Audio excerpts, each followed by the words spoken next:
गीता अध्याय 15 के श्लोक 16-17 में 3 प्रभु बताए हैं। ये 3 प्रभु कौन हैं? किस प्रभु की शरण में जाने के पश्चात जन्म और मरण समाप्त हो सकता है? 3 प्रभुओं में सबसे उत्तम परमात्मा कौन है? कैसा है? उसका क्या नाम है? इन सभी गूढ़ रहस्यों को जानने के लिए अवश्य सुनिए जगत गुरु तत्वदर्शी संत रामपाल जी महाराज के अमृत वचन। श्रीमद् भगवत गीता का ज्ञान देने वाला ये ब्रह्म सरपुरुष ये खुद कह रहा है कि अर्जुन तेरे और मेरे बहुत जन्म हो चुके, तू नहीं जानता मैं जानता हूं। ये तो कहते हैं श्री कृष्ण जी ने गीता बोला। पुणात्माओं, श्री कृष्ण जी में प्रवेश करके इस काल भगवान ने गीता बोला, गीता का ज्ञान कहा। श्री कृष्ण जी को तो पता नहीं मैंने श्रीमद् भगवत गीता में क्या कहा था। अपनात्माओं, इस दास का जो ज्ञान है परमात्मा दिया हुआ, कबीर परमेश्वर ने बताया दास को, तो ये ऐसा अटपटा लगेगा आपको, क्योंकि आपने कोरा अज्ञान ग्रहण कर रखा है कि ये क्या कह रहा है। श्रीमद् भगवत गीता का ज्ञान श्री कृष्ण जी ने नहीं बोला। तो पुणात्मा यहीं पर बात बिगड़ रही थी बताई कि सच्चों को तो ये झूठा बतावें। इन झूठों का एतबार 600 वर्ष पहले परमात्मा ने ये ज्ञान दिया था, जो कबीर भगवान ने उस दानक जो लाया कबीर ने, जो काशी के अंदर थे, भगवान आए थे, जिसको आज ये दास केवल उन्हीं का दिया हुआ ज्ञान आप तक पहुंचा रहा है। दास का और कोई रोल नहीं है। इतना रोल है कि जो सदग्रंथों में लिखा है उस लेखक के विचार आपके रूबरू कराता हूं, जो परमेश्वर ने आकर ज्ञान दिया वो आपके रूबरू कराता हूं। इन दोनों का निष्कर्ष निकाल कर आपको देता हूं, आपको दिखाकर बताता हूं कि ये ऐसा है, ये ऐसा है, और फिर इन नकलियों के विचार सुनाता हूं। इनकी द्वारा लिखी अनुभव की पुस्तक आपके रूबरू कराता हूं, और फिर आपको ये बताना चाहता हूं कि जो हमारे सदग्रंथों से मेल नहीं खाते, जो विधि भगवान की भक्ति की या ज्ञान भक्ति का, तो यूजलेस है, उसको तुरंत त्याग देना चाहिए। दास का ये सब कुछ करके, ये प्रयत्न इतना करके, ये इतना चाहता हूं कि तो आप जी सदमार्ग को ग्रहण करें, कुमार्ग को त्याग दें। आपने जाना अपने घर को, और आप जा रहे हो जंगल की ओर, वन में जा रहे हो, वहां खा जाएंगे चित्ते और शेर वगैरह आपको, वहां पर भयंकर जानवर हैं, और कोई आपको बता रहा है कि ये दिशा आपकी ठीक नहीं है जिधर तुम जा रहे हो, तो वो प्रयत्न गलत नहीं, आप ना समझ सको, वो आपकी अपनी सोच होगी। तो दास का प्रयत्न इतना है। अब प्रसंग चल रहा है कि गीता ज्ञान ये श्री कृष्ण मान रहे हैं कि श्री कृष्ण जी ने दिया। ले थोड़ा सा कंसेप्ट क्लियर करते हैं, आपको दिखाते हैं वो विवरण जिससे स्पष्ट हो जाएगा कि श्री कृष्ण जी ने गीता का ज्ञान नहीं बोला। और समझदार को संकेत ही काफी होता है। इंटेलिजेंट जो स्टूडेंट होते हैं वो टीचर के कोड वर्डों को भी पहचानना शुरू कर देते हैं। अब देखिएगा, संक्षिप्त महाभारत द्वितीय खंड गीता प्रेस गोरखपुर से प्रकाशित है। इसके संपादक तथा संशोधक ये हैं जय दयाल गोविंदका, जो श्रीमद् भगवत गीता जी के भी अनुवादक हैं, और गीता प्रेस गोरखपुर से प्रकाशित है। प्रकाशक एवं मुद्रक गीता प्रेस गोरखपुर, गोविंद भवन कार्यालय कोलकाता का संस्थान। ठीक, अब इस पे दिखाते हैं आपको कि श्री कृष्ण जी को तो पता ही नहीं गीता जी में उसने बोला क्या था। ये द्वितीय खंड है, इसका द्वितीय खंड, ये द्वितीय खंड है महाभारत का, संक्षिप्त महाभारत का, और इसके 667 पृष्ठ पे हम आपको दिखाएंगे। जन्मे जय ने पूछा, शत्रुओं का नाश हो जाने के बाद जब महात्मा श्री कृष्ण और अर्जुन सभा में बैठकर वार्तालाप कर रहे थे, उस समय उनमें क्या क्या बातचीत हुई। वैशंपायन जी ने कहा, कृष्ण सहित अर्जुन जब अपने राज्य पर पूरा अधिकार प्राप्त कर लिया तो अर्जुन ने जब अपने राज्य पर पूरा अधिकार प्राप्त कर लिया तो वे दिव्य सभा भवन में आनंद के साथ रहने लगे। एक दिन सब जनों से घिरे हुए दोनों मित्र स्वेच्छा से घूमते हुए सभा मंडप के ऐसे भाग में पहुंचे जो स्वर्ग के समान सुंदर था। पांडुनंदन अर्जुन श्री कृष्ण के साथ रहकर बहुत प्रसन्न थे। उन्होंने एक बार उस रमणीय सभा की ओर दृष्टि डालकर भगवान से यह वचन कहा, देवकी नंदन, जब युद्ध का अवसर उपस्थित था उस समय मुझे आपके माध्यम का ज्ञान और ईश्वरीय स्वरूप का दर्शन हुआ था, किंतु केशव आपने स्नेहवश पहले मुझे जो ज्ञान का उपदेश किया था वह सब इस समय बुद्धि के दोष से भूल गया है। उन विषयों को सुनने के लिए बारंबार मेरे मन में उत्कंठा होती है। इधर आप जल्दी ही द्वारका जाने वाले हैं, अतः पुनः वह सब विषय मुझे सुना दीजिए। यानी जो गीता जी का ज्ञान आपने युद्ध के समय सुनाया था वो फिर सुना दे, मैं भूल गया, अर्जुन कह रहा है। अब वैशंपायन जी कहते हैं, अर्जुन के ऐसे कहने पर वक्ताओं में श्रेष्ठ महातेजस्वी भगवान श्री कृष्ण ने उन्हें गले से लगाकर इस प्रकार उत्तर दिया। अब श्री कृष्ण बोले, अर्जुन, उस समय मैंने तुम्हें अत्यंत गोपनीय विषय का श्रवण कराया था। अपने स्वरूप भूत धर्म सनातन पुरुषोत्तम तत्व का परिचय दिया था और नित्य लोकों का भी वर्णन किया था, किंतु तुमने जो अपनी नासमझी के कारण उस उपदेश को याद नहीं रखा, यह जानकर मुझे बड़ा खेद हुआ है। उन बातों को अब पूरा स्मरण होना संभव नहीं जान पड़ता। पांडव नंदन, निश्चय ही तुम बड़े श्रद्धाहीन हो, तुम्हारी बुद्धि अच्छी नहीं जान पड़ती। अब मेरे लिए उस उपदेश को ज्यों का त्यों दोहरा देना कठिन है, क्योंकि उस समय योग युक्त होकर मैंने परमात्म तत्व का वर्णन किया था। पुण्यात्माओं विचार करो, इसमें श्री कृष्ण जी का कितना रोल है गीता के ज्ञान में। ये तो स्पष्ट हो गया है। जैसे कोई प्रेत किसी दूसरे के शरीर में प्रवेश करके बोलता है, आप यहाँ देखते हो, हमने तो बहुत अच्छा एक्सपीरियंस है इसका।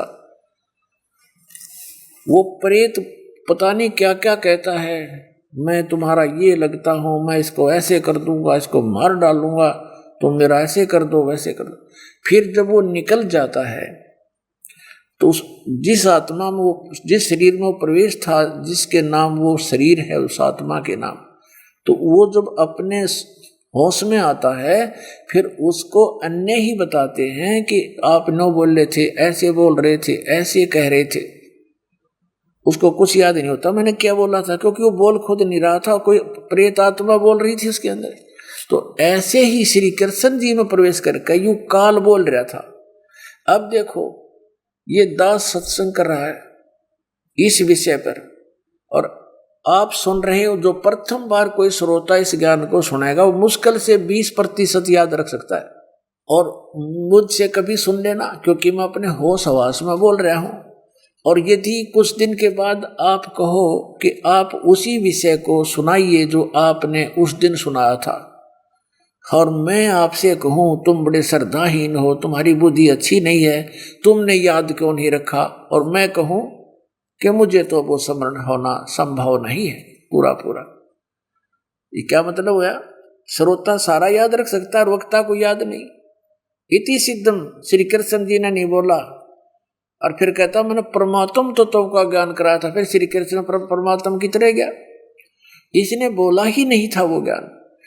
अब आगे इसने इसके बाद फिर अपने सतर की गीता बोली है, वो किधर आसपास भी कोई ना गीता और ज्ञान का इसी प्रसंग में आगे बोल रखा है। मैं अब सुनाता हूं तुझे अपने विचार, वो विचार इसके हैं इसी 667 पृष्ठ पे, द्वितीय भाग में महाभारत के अंदर आगे काफी वर्णन लिख रखा है, वो इसके आसपास भी नहीं है वो गीता।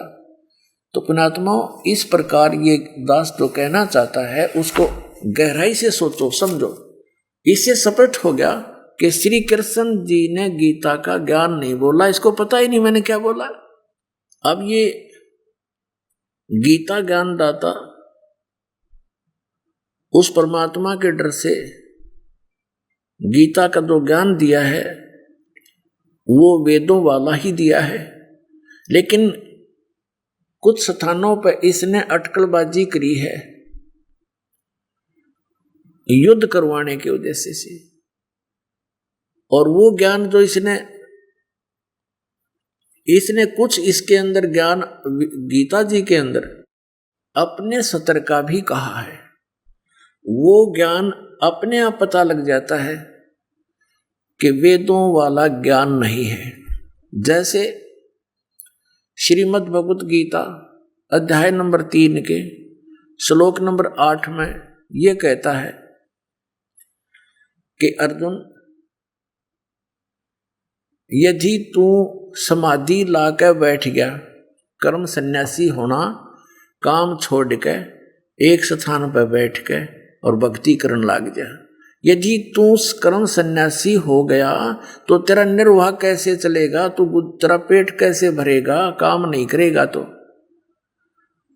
और फिर गीता जी अध्याय नंबर 8 के श्लोक नंबर 7 में ये अपने सतर की भक्ति बताते हुए कह रहा है कि तू मेरा स्मरण भी कर हर समय में और युद्ध भी कर, यानी युद्ध से कठिन कोई काम नहीं होता, उस समय भगवान का स्मरण करना अनिवार्य है, यानी काम करते करते भी स्मरण करो। ये तो है विधि वेदों की।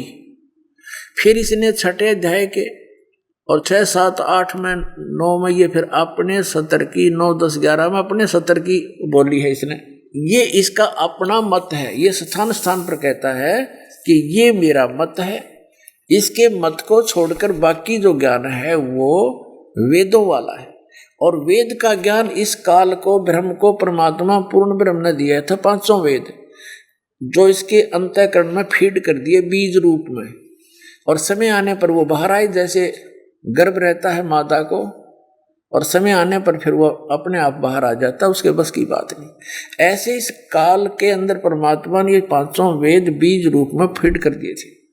समय आने पर ये अपने आप इसकी श्वासों के माध्यम से बाहर निकलाए और ये देखकर हैरान रहा। फिर देखा, उसने पढ़ने लगा तो इसने देखा कि 5वां वेद जो है ये तो तेरी जड़ उखेड़ देगा, तेरी पोल खोल देगा।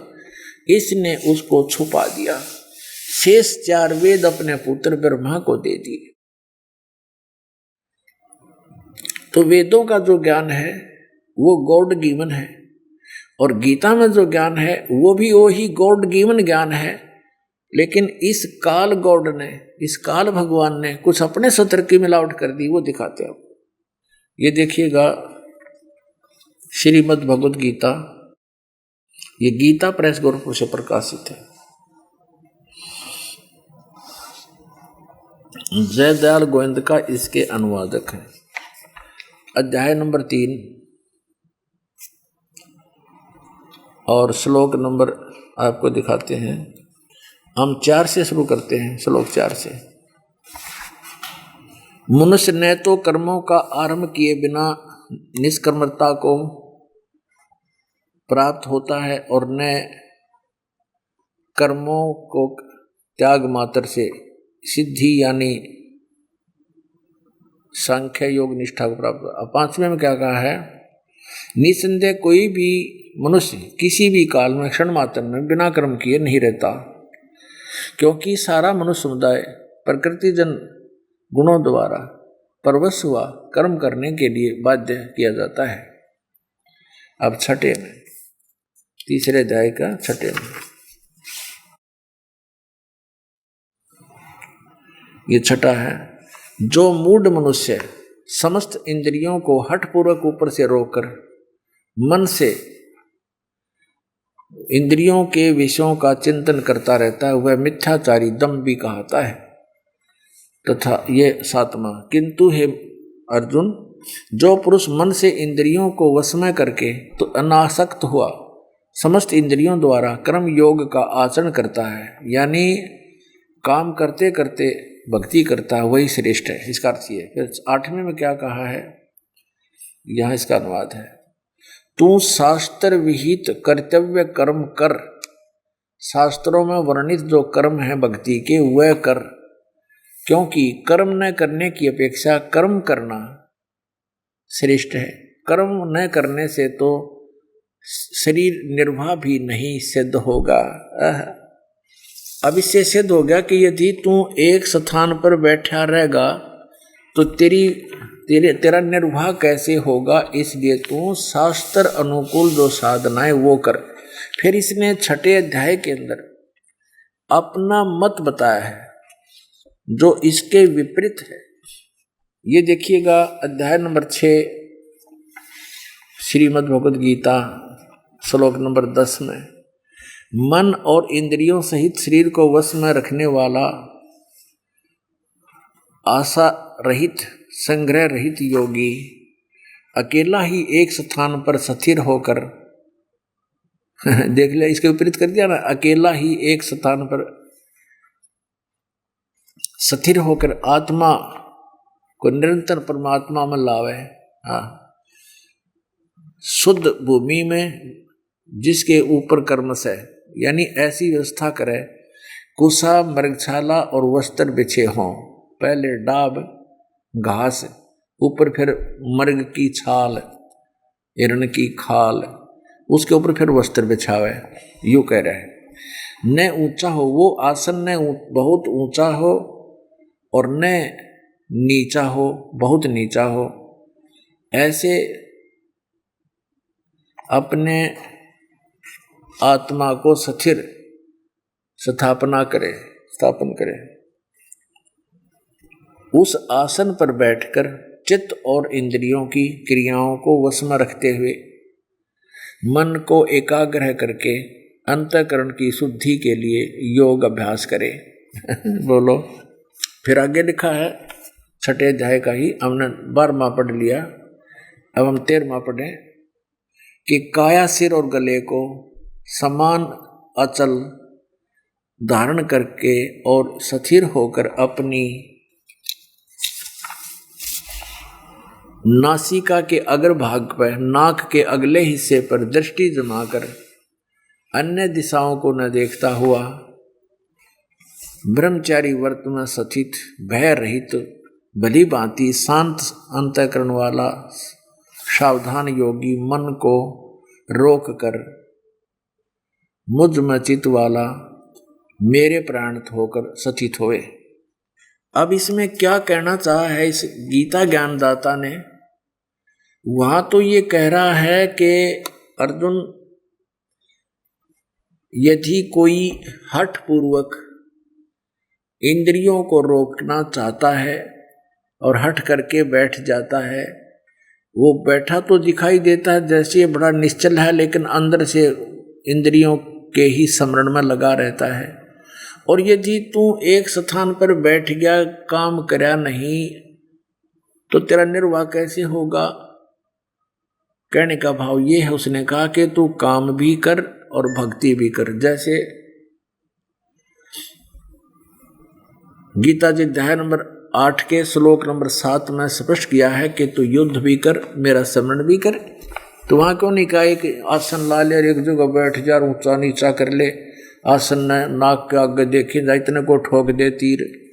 तो ये सब इसकी अपनी लोकवेद है, दंत कथा है, इसकी मिसगाइड करने के लिए कि ये भक्ति से दूर हो जाए, भक्ति कर ना सकें। और फिर पहले तो आसन में डाब लाओ, फिर मृग की खाल लाओ हिरण की, फिर उस पर वस्त्र बिछाओ और फिर नाक के आगे ध्यान लगाओ। और इसका सारा टोटल रिजल्ट क्या है? इसका परिणाम ये बताया है कि अंतःकरण की शुद्धि के लिए और मन न रोक ले। फिर आगे से पूछा कि हे प्रभु, हे भगवान, मन को रोकना तो बड़ा कठिन है। तो फिर आप पे कहता, हाँ भाई ऐसा है, मन को रोकना तो वायु को रोकने के तुल्य है। फिर यहाँ कैसे कह रहा है कि तुम मन न रोक कर भक्ति कर ले? जब मन न रुक गया तो फिर रोलाए के है, फिर तब पारे हो गया आदमी। इस मन को रोकने के लिए ही ये क्रियाएं और ये ज्ञान बताया जाता है जो सूक्ष्म वेद में भगवान ने बताया। इससे दूर कर दिया इसने मानव को। 8वें अध्याय के और 7वें श्लोक में ये खुद कह रहा है कि तू मेरा सिमरण भी कर और युद्ध भी कर। ये देखिएगा अध्याय नंबर 8 और यहाँ ये 7 मंत्र है, ये रहा ये 7। इसमें कहा कि इसलिए हे अर्जुन तू सब समय में मेरा स्मरण कर और युद्ध भी कर। मुझ में अर्पण किए हुए मन बुद्धि युक्त से होकर तू निसंदेह मुझको ही प्राप्त होगा। ये है वेद ज्ञान। वेद ज्ञान क्यों है? क्योंकि वेद में भी लिखा है। यजुर्वेद अध्याय नंबर 40 के मंत्र नंबर 15 में वेद ज्ञान दाता वही है जो गीता ज्ञान दाता है, जो श्री कृष्ण में बोल रहा है। तो वेद ज्ञान दाता क्यों कहा गया? क्योंकि इसको ज्ञान ग्रहण हुआ अंतःकरण में और इसके अंतःकरण में ये फीड है और एक बाहर भी कॉपी आ गई, जैसे कंप्यूटर के अंदर होती है, अंदर भी रहती है सेव और बाहर भी कॉपी उसका डाउनलोड कर ली जाती है। तो वहां से जो वो बोल रहा था उस समय वेदों का ज्ञान जो इसने सुनाया अन्य को, तो वो सही बोला।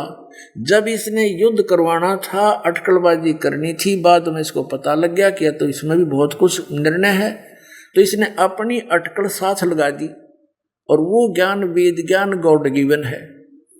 अब जैसे यजुर्वेद अध्याय नंबर 40 के और मंत्र नंबर 15 में स्पष्ट किया है कि ओम नाम का जाप करतु समर किलवे समर और कर्त्युम समर वायु अनिलम अथिदम भस्मांतम शरीरम। ओम कर्तु समर किलवे समर और कर्त्युम समर। क्या बताया है कि ओम नाम के जाप को काम करते करते सेवन कर, विशेष कसक के साथ सुमन कर और मनुष्य जीवन का मूल कर्तव्य जानकर ओम नाम का स्मरण कर। जिससे क्या होगा कि जब तेरा शरीर नष्ट होगा, भस्म होगा, तेरा शरीर समाप्त होगा, उस समय तुझे इस ओम नाम के जाप से मिलने वाली जो राहत है, जो गति है, वो उतना अमृतत्व प्राप्त होगा। और यही गीता जी अध्याय नंबर 8 के श्लोक नंबर 13 में कहा है, ओम इति एकाक्षरम ब्रह्म व्यवहारण माम अनुस्मरण यह परियाति तजंदेहम स याति परमाम गतिम। मुझ ब्रह्म का केवल एक ओम मंत्र है और जो इसको अंतिम श्वास तक सिमरण करता है, शरीर त्याग कर जाते समय तक, तो मेरे वाली यानी परम गति को प्राप्त होता है। जो ओम से मिलने वाली परम गति, वो ब्रह्म लोक है, वो ओम से मिलने वाली परम गति।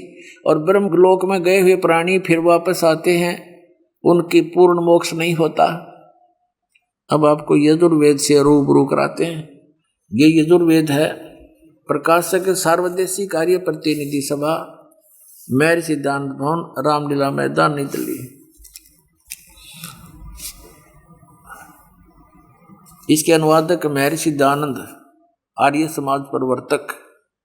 मुद्रक हैं Prince offset printers, 1510 Pataudi house, Daryaganj, नई दिल्ली से। ये 40वां अध्याय है, 4400 अध्याय, 40वां अध्याय। और इसका ये जो मंत्र है 15वां मंत्र है, इसमें क्या लिखा कि वायु अनिलम अमृतम अथिदम भस्मांतम शरीरम। ओम कर्तो समर किलबे समर और कर्तुम समर। ओम नाम का जाप काम करते करते सिमरण करो। कर्तो माने काम करते करते, किलबे माने विशेष करबलाहट के साथ, कसक के साथ, और कर्तुम माने कर्तव्य समझकर, अपना मनुष्य जीवन का कर्तव्य समझकर सिमरण कर। इस अनुवादकर्ता ने, क्योंकि ये तो पूर्ण रूप से अज्ञानी था, महर्षि दयानंद नाम का महर्षि था, इसने कख नहीं पता वेदों का।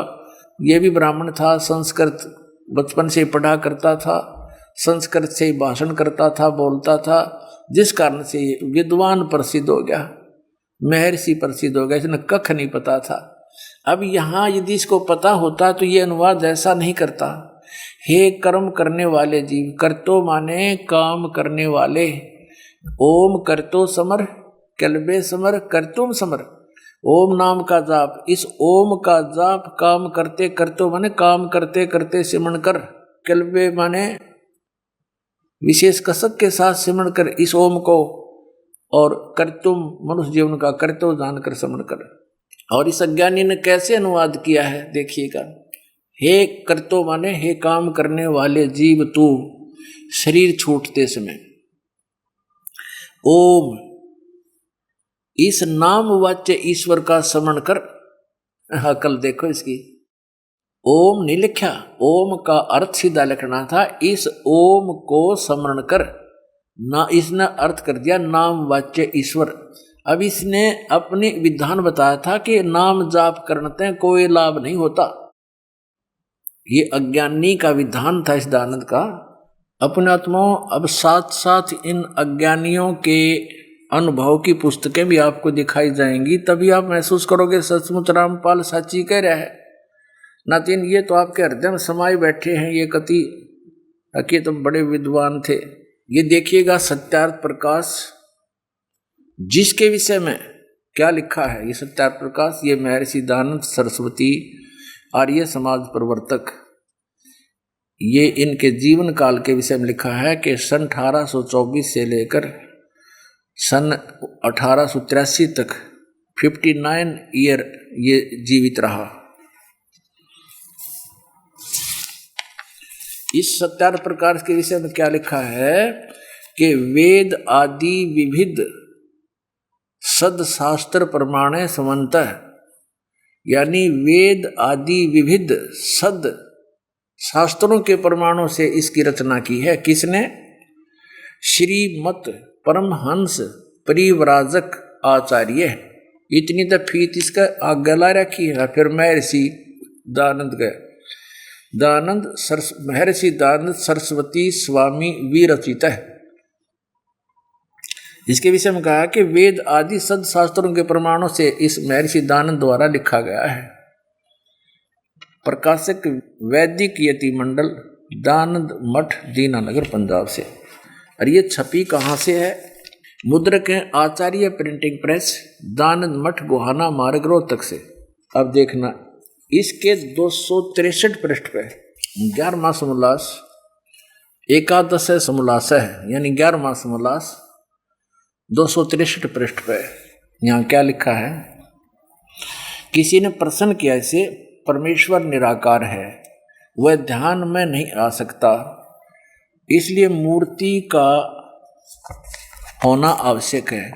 भला कुछ भी नहीं करे तो मूर्ति के सामने जाते हैं, तब कुछ परमेश्वर का स्मरण करते और नाम लेते हैं।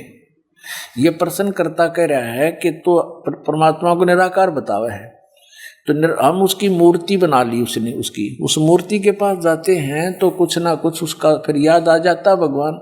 तो महर्षि दयानंद कहता है जब परमेश्वर निराकार है तब उसकी मूर्ति ही नहीं बन सकती। जो मूर्ति के देखने से परमेश्वर का स्मरण होवे तो परमेश्वर की बनाई पृथ्वी जल आदि को देखकर अग्नि क्यों नहीं हो जाए। फिर आगे क्या कहता है? जो मूर्ति को न मान परमेश्वर को व्यापक माने और उसके डर से कि मुझको परमेश्वर देखता है, पाप ना करे। स्मरण करने से कुछ नहीं होता, नाम स्मरण करने से कुछ नहीं होता। नाम यानी नाम का जाप करने कुछ नहीं होता। जैसा कि मिश्री कहने से मुख न मीठा और नीम कहने से कड़वा नहीं होता, किंतु उसको जीभ से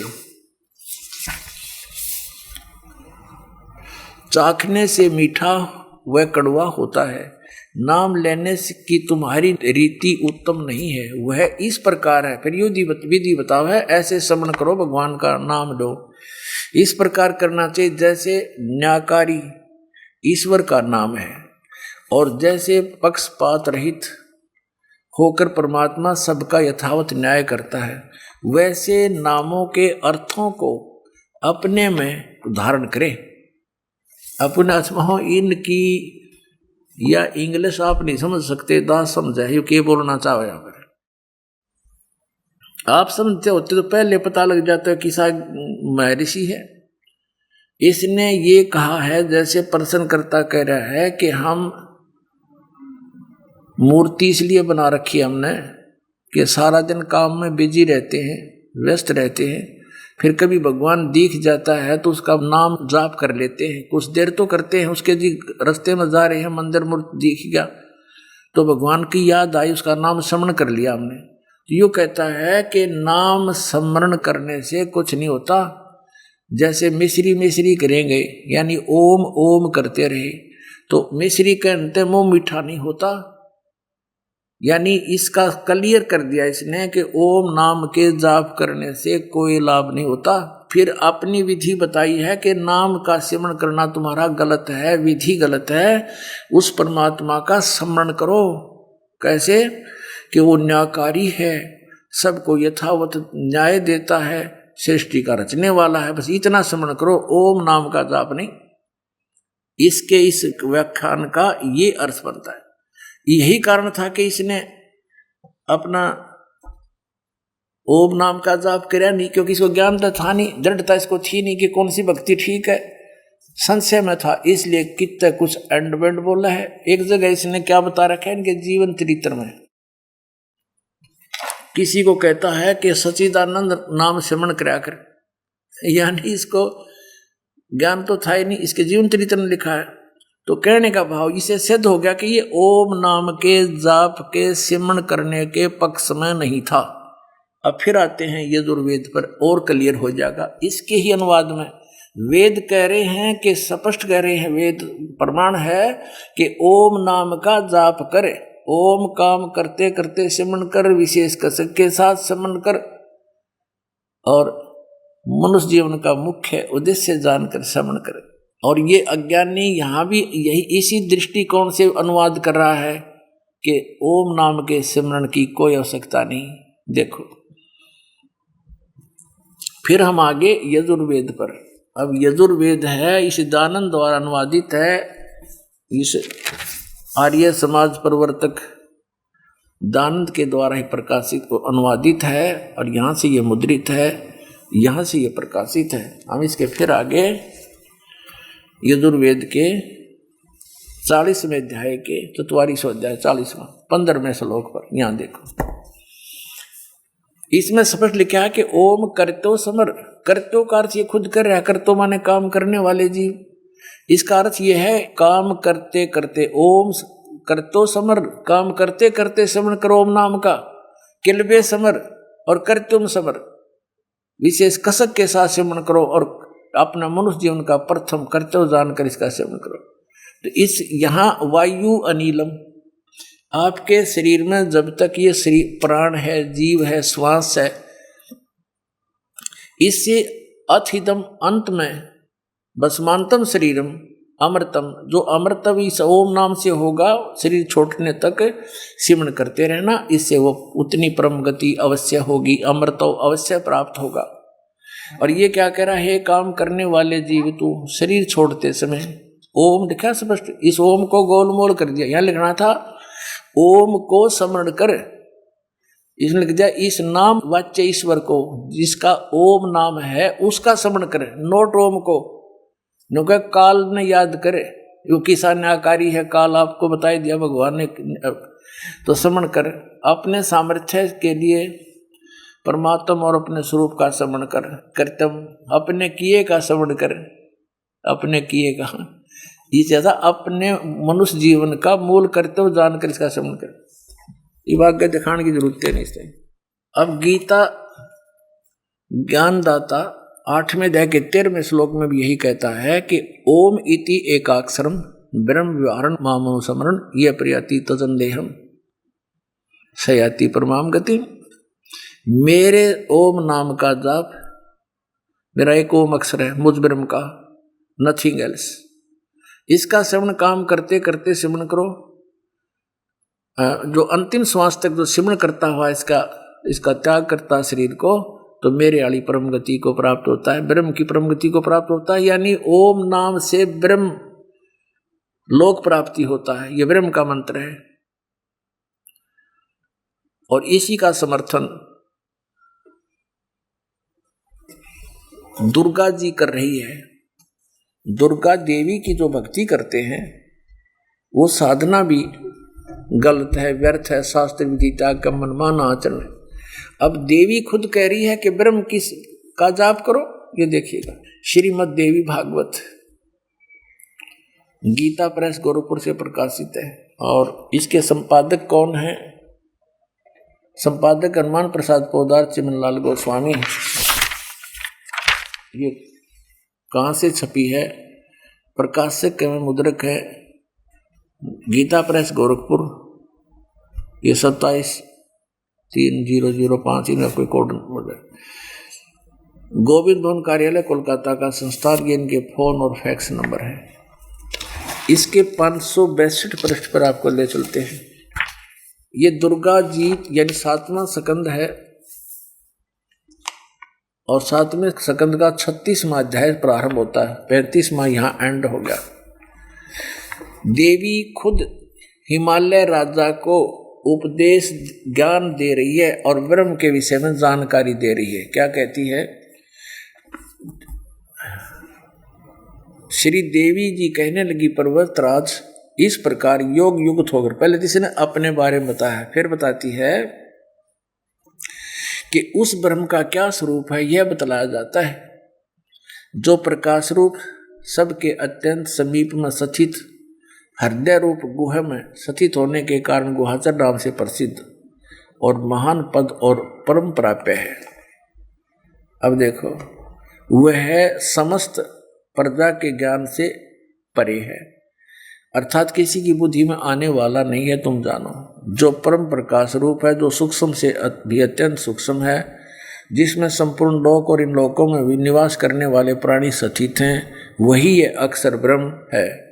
वही सबके प्राण है, वही सबकी वाणी है, वही सबके मन है। वह यह परम सत्य अमृत अविनाशी तत्व है। सो में उस वेदने योग्य लक्ष्य का तुम वेदन करो, मन लगाकर उसमें तन्मय हो जाओ।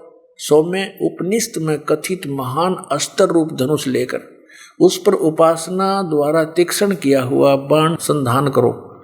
इसका कहने का भाव यह है कि अक्षर रूप ब्रह्म को लक्ष्य बनाकर वेदन करो। प्रणव यानी ओम तो धनुष है, जीवात्मा बाण है और ब्रह्म उसका लक्ष्य कहा जाता है। यानी जीवात्मा ओम नाम से ब्रह्म का सिमरण करे। इसका सीधा अर्थ है। आगे देखो, उस एकमात्र परमात्मा को ही जाने, दूसरी सब बातें छोड़ दे। यानी देवी जी अपनी पूजा को भी रिजेक्ट कर रही है कि केवल एक ब्रह्म की पूजा करो। उसी यही अमृत रूप परमात्मा के पास पहुंचाने वाला पुल है। संसार समुद्र से पार होकर अमृत रूप परमात्मा को प्राप्त कराने की यही सुलभ साधन है। जिस यहाँ आगे आ जाते हैं, इस आत्मा का ओम के जप के साथ ध्यान करो। ओह, ओम का जप करना है। और वो अनाड़ी अज्ञानी कह रहा है मैं ऋषिदानंद कि हो जिसका ओम नाम है उसका स्मरण करो। इस परमात्मा का ओम का जप करो और ध्यान करो।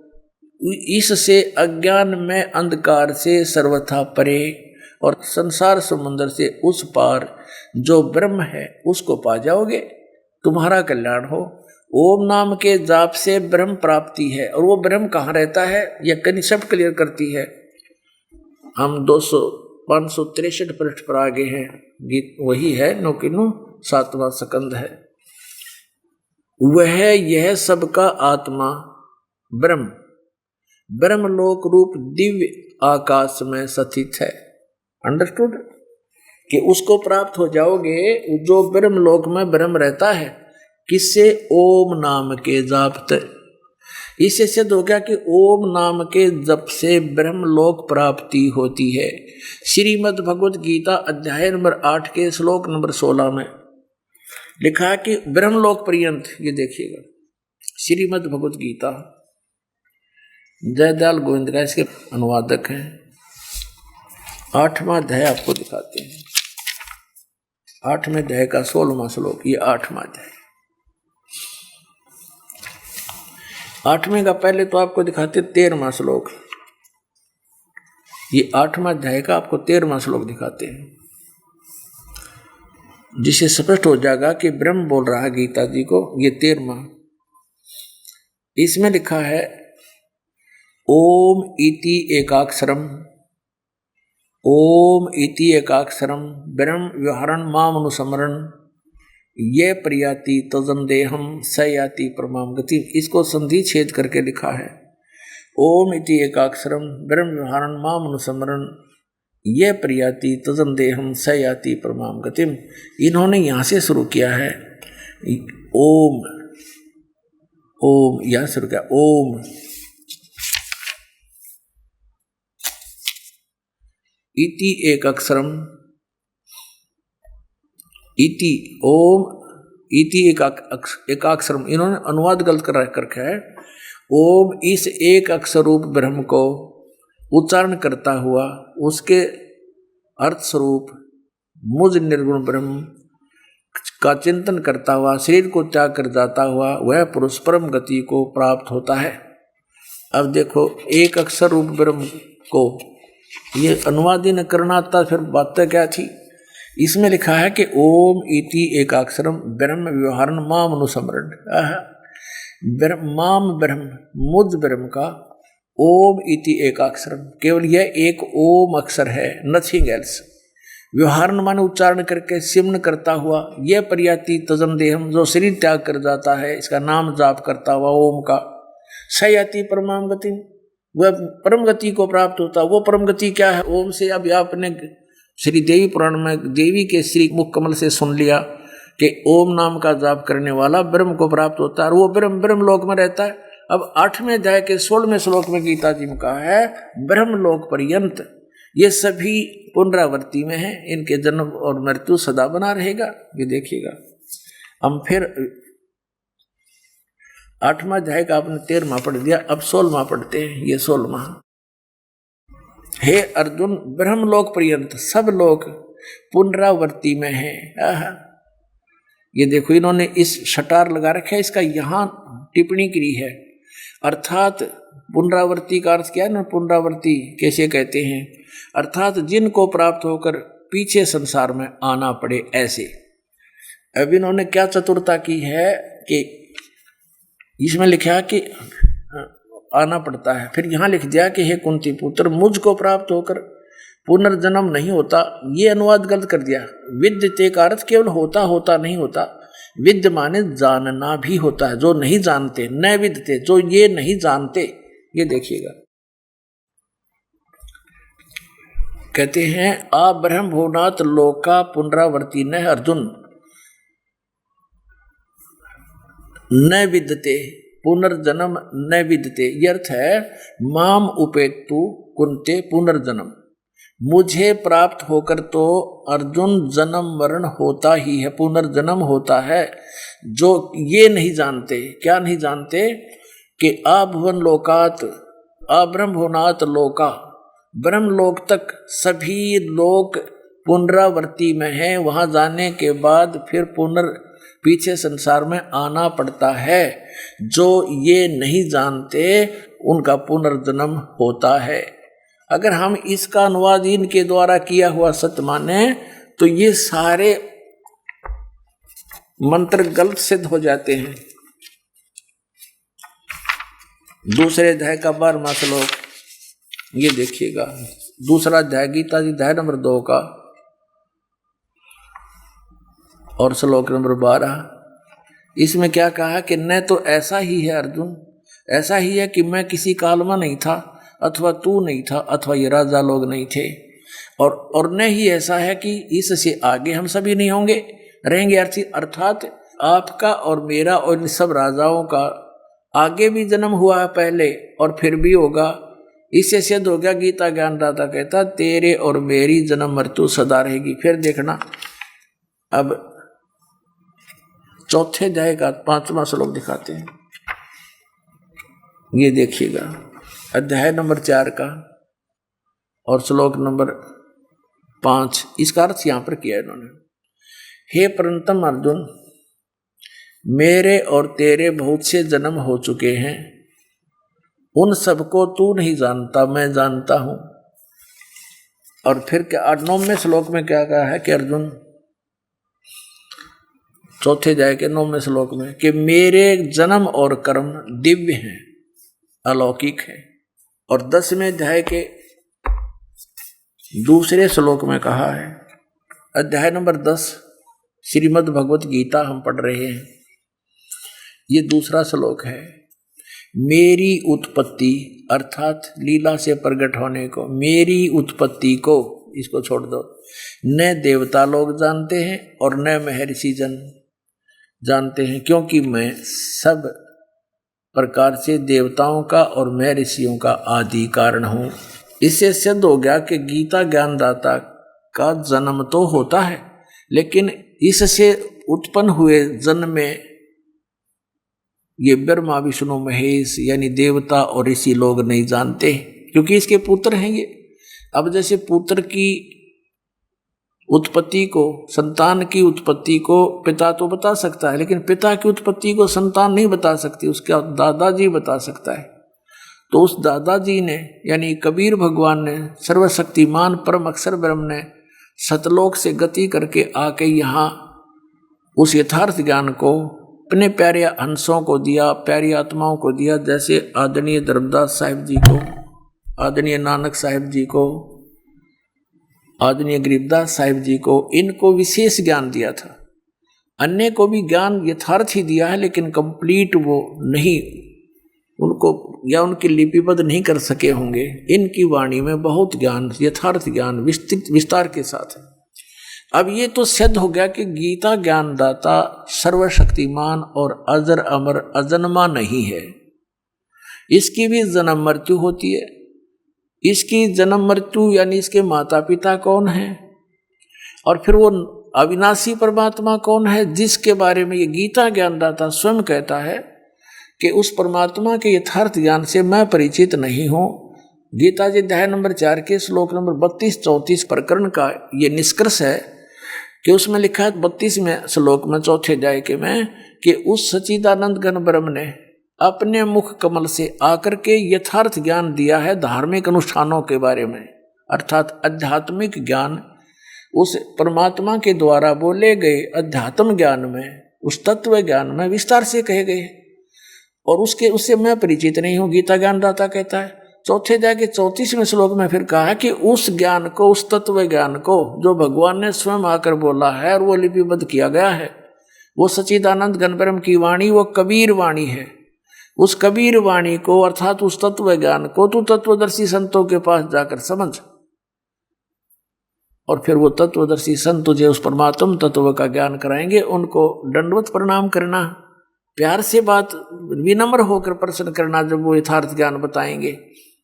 तो यथार्थ ज्ञान जानने के लिए उनसे पूछने को कहा है। फिर क्या बताया है कि उस तत्वदर्शी संत की पहचान बताई है 15वें अध्याय के प्रथम श्लोक में, कि उल्टे लटके संसार रूपी वृक्ष के वो सभी विभागों को जो बता देगा, तना कौन भगवान है, डार कौन भगवान है, ये तीनों शाखा कौन भगवान है, पत्ते कौन है, और मूल भगवान कौन है। स वेदवित, वह वेद के तात्पर्य को जानने वाला, अर्थात वो तत्वदर्शी संत है।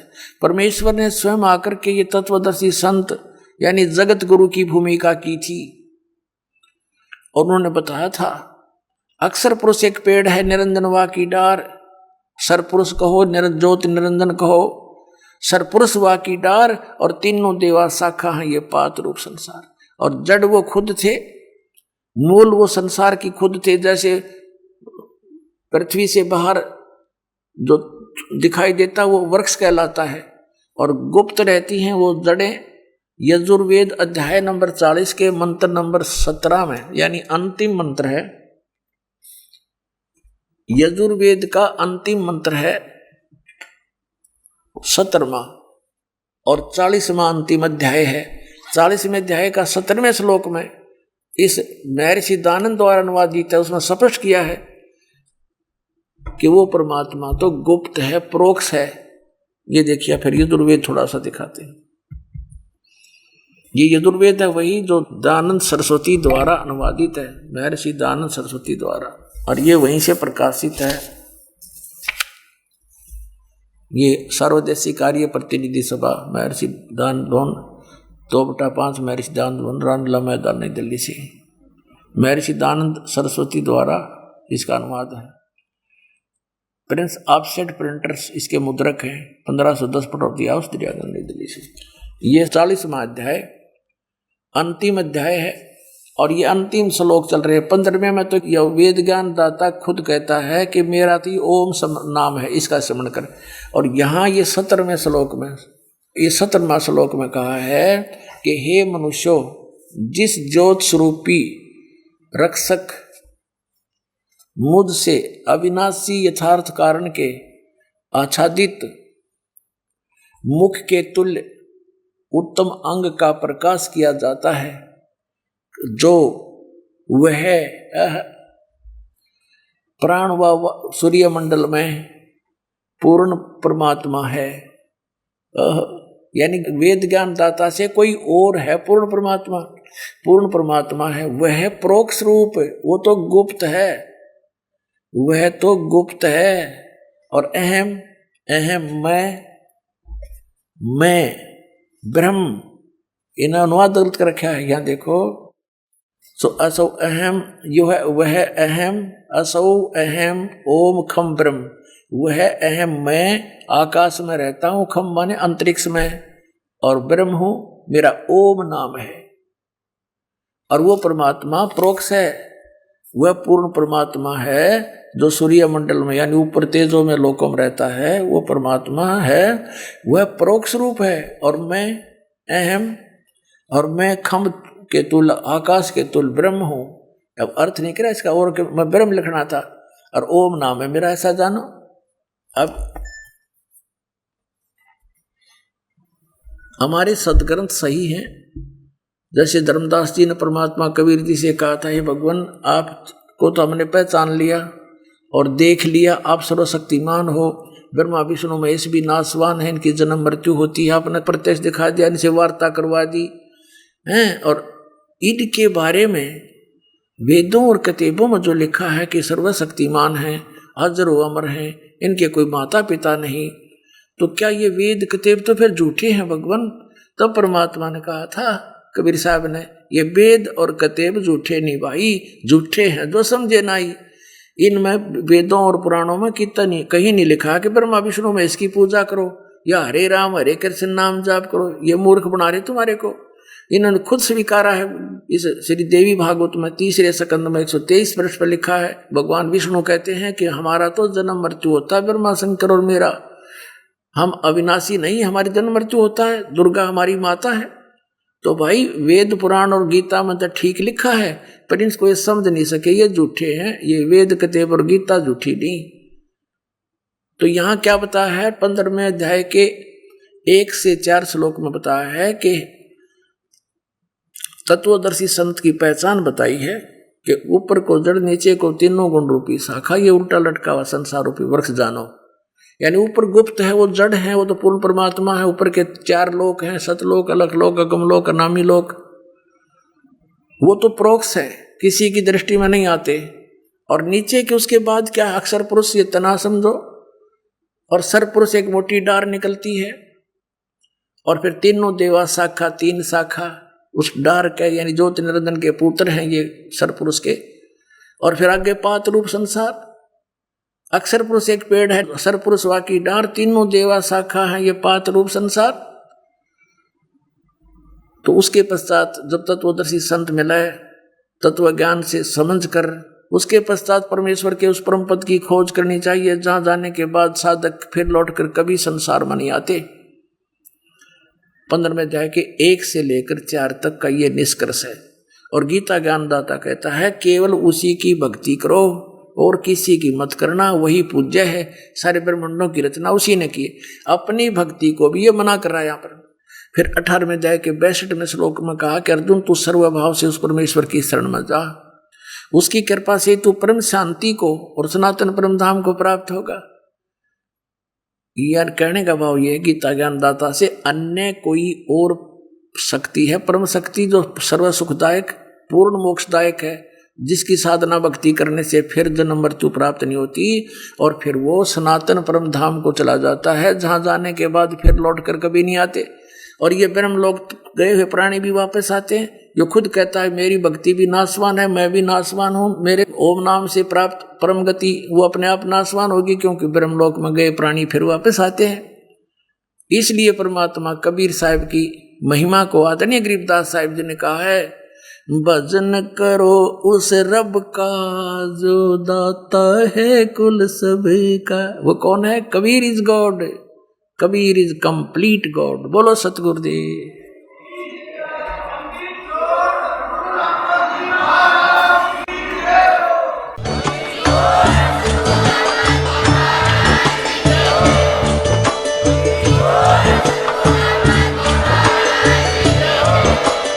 आप सुन रहे थे जगत गुरु तत्वदर्शी संत रामपाल जी महाराज जी के मंगल प्रवचन। अधिक जानकारी के लिए विजिट कीजिए हमारी वेबसाइट www.jagatgururampalji.org। संत रामपाल जी महाराज जी के शुभ आशीर्वाद से पूरे विश्व भर में 500 से भी ज्यादा नाम दीक्षा केंद्र हैं, जिन पर संत रामपाल जी महाराज जी द्वारा ऑनलाइन निशुल्क नाम दीक्षा दी जा रही है। अपने नजदीकी नाम दीक्षा केंद्र का पता करने के लिए संपर्क करें 8222880541।